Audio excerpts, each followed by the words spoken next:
Ayan, magandang maulan na hapon sa inyong lahat. Alas 5 ng hapon. So, nandito na naman tayo at tayo ay isang dakilang driver na naman ngayong gabi. Ayan.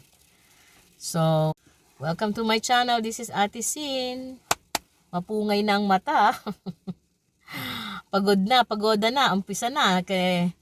Kasi, dapit hapon na at oras na mag-laylo at pahinga na very soon. At ayun, dahil maulan, dito muna ako sa loob ng sasakyan. Kamusta na kayong lahat?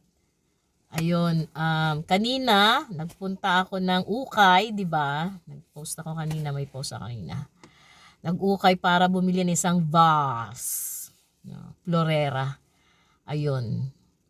Ako naman ay wagi sa aking nakitang florera, napakaganda. Bakit ka pa bibili ng bago sa department store? Okay? Kung makakabili ka naman ng gamit na at napakaganda, dahil yung mga florera, hindi naman talaga yan nagagamit ng husto.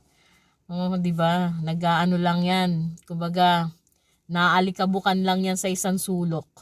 So, kahit na bumili ka ng second hand, hindi naman siya mukhang second hand.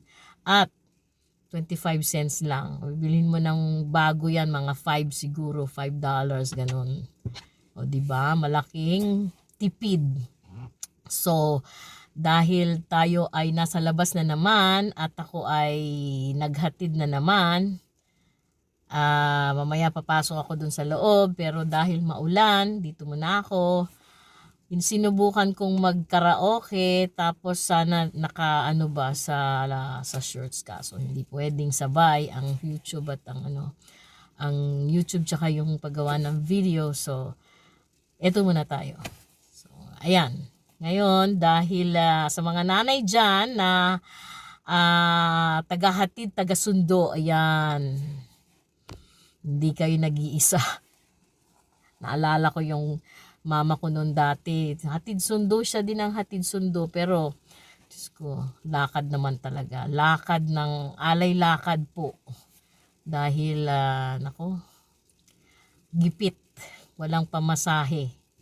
Ang layo, pero kinaya. Dahil, para sa mga anak. Ganun talaga, di ba? So, ayun, kaya dito muna ako chill. Kayo chill din dyan. Kaya, thank you for watching and don't forget to subscribe. Bye and God bless to all.